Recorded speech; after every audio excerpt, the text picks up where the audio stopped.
'di ba nireject din ng ICC yung move ng Duterte camp na para ipa-disqualify yung dalawang judges. Okay? Ano ba yung ginamit na dahilan kung bakit hindi sila napagbigyan dito? At bakit ba pinapa-disqualify yung dalawang judges? Wala pang malinaw or outright na explanation yung ICC plenary of judges. Ang in-announce pa lang nila yung parang dispositive. Parang Supreme Court din natin yan sa Pilipinas. Nag-a-announce ng decision, tapos sabi, the full text to follow. Pero ako, ang hinuha ko, there's just no grounds.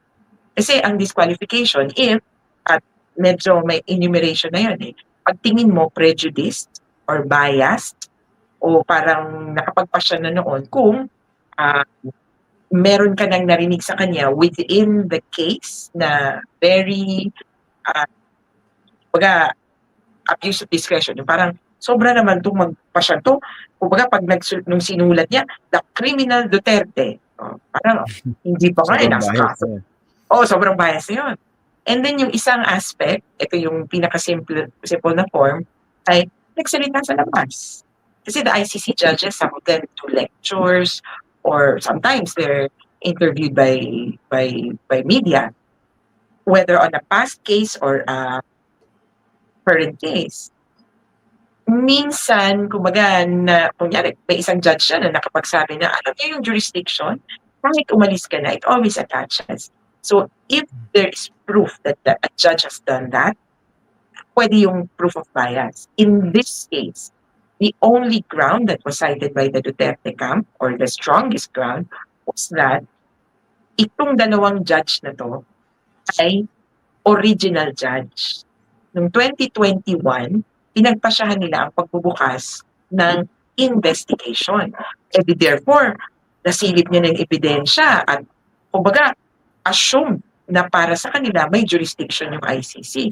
Kaya hindi na sila pwedeng mag-decide. Ang kontra yan, kaya siguro doon ako sa prosecutor titingin. Ang kontra ng prosecutor, ay natural, sa kanila na-assign Pero hindi porket, dati na nilang pinagpasyahan yan, masasabi mong ganun pa rin or kumbaga hindi kasi yun yung tanong. Noon. Ngayon, ito na yung tanong, may jurisdiction ba o wala? Hindi mo pwedeng i-assume na papabor lang or kumbaga totono lang yung judges. Or kumbaga on a legal nuance, this will be the first time that the court will squarely pass on the issue of jurisdiction. Kumbaga, ito na yung tanong. Dati, by the way, kasi ang tanong, pwede bang magpa-defer ng investigation, sabi ng Philippine government? Ang deferral for, parang ang sinasabi, kasi nag-iimbestiga kami. So, ang sagot ng ICC, well, hindi. Sabi ng Pilipinas kasi alam mo, hindi pwede ba magpa-defer? At saka alam mo kasi, by the way, wala kasi kayong jurisdiction. So, sabi ng ICC doon, hindi proper yung pagkaka-raise mo ng jurisdiction, kaya we will not talk about it. So, ngayon, ito na lang yung tanong. May jurisdiction ba o wala? So hindi necessarily applicable yung idea na we need a fresh set of eyes. A set of di ba? Dahil hindi naman yun may pinag-usapan last time. Ito pala, Attorney Chris. Ito yung problema, sorry, Christian. Go ahead. So, gusto nila or parang kung gano'n ang theory na kailangan fresh set of eyes, magiging problema nila. All 18 judges now have seen the records of the case. Hindi ganun din.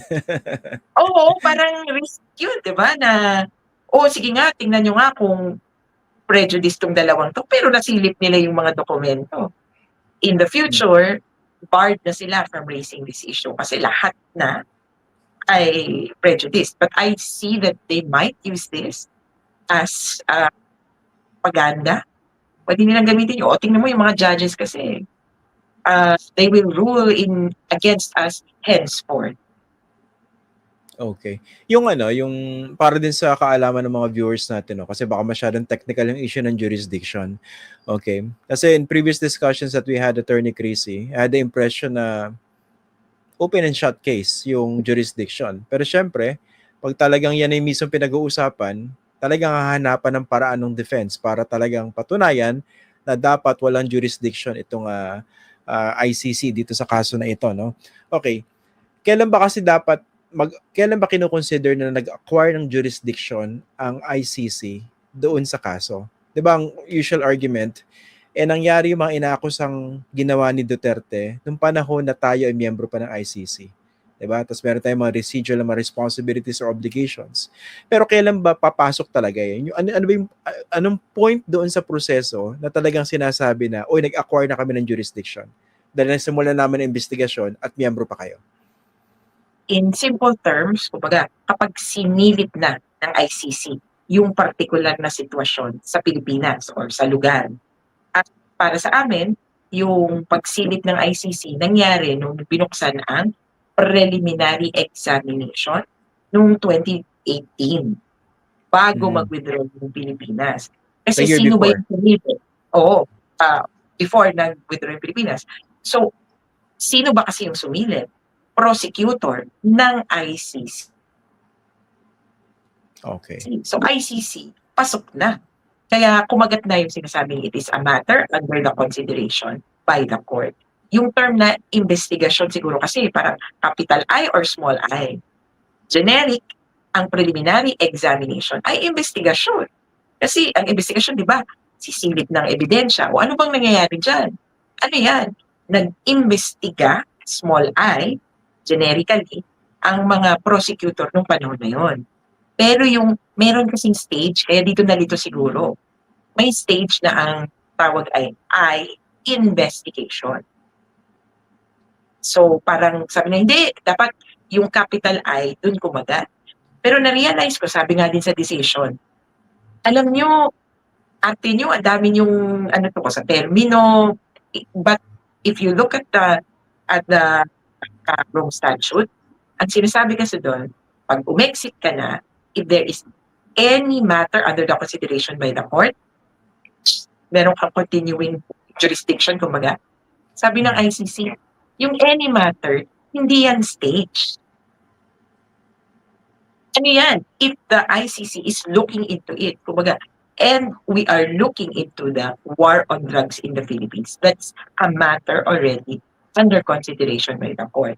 Whether it's preliminary examination or investigation, if the court is looking at this matter, then yes. Naging technicality na lang yung, kumbaga, is it a preliminary examination, it's an investigation. Doon tayo sa generic na, nag-i-investiga ba ang ICC dyan? Oh, and that was formally initiated while the Philippines was still very much a member of the ICC and the signatory of the Rome Statute. Yan, maliwanag. Pero, Christian, actually, ito yung, kaya maganda, inaabangan ng marami yung kaso natin. Maliwanag. Kasi, kung mangyayari na, kunyari in the future, member sila, tapos nag-exit, wala pang binubuksan na kahit na anong quote-unquote investigation. Pero member ka. Sabi nung isang banda, nung ibang scholars, actually, the jurisdiction of the court is, kumbaga, clear. When you're a member of the court, kahit na anong kasong krimen na ginawa mo dyan na covered ng court, dapat maparusahan. Paano kung umexit ka na? Parang gano'n, na totally walang naimbestigahan. Parang ang itsura niyan, sa school, ito yung argument nila eh. Di ba, estudyante ka, nag-cheating ka, plagiarism. Okay, graduate ka na. Pero yung cheating, ginawa mo habang estudyante ka. Pagka-graduate mo ba, pwede ka bang balikan at issue for cheating? Para sa iba, parang, hindi, no, graduate na eh. Pero, alam mo, may isang kaso dyan sa isang school. Ang sinasabi nila dahil yung cheating or yung plagiarism ay material doon sa malaking issue ang naging plagiarism niya sa thesis. Kumbaga yung sinulat niya na parang final requirement. Dahil yung final requirement ay requirement para graduate, kung buburahin natin yung thesis, kumbaga, kasi nag-cheating ka kung gagawin natin 5, hindi ka dapat ka-graduate. Graduate. Oo, kaya pwedeng gano'n na graduate ka na, babawian ka pa ng diploma, di ba? Kaya, napapaisip ngayon yung international community because this will be the first time that they will be confronted with it.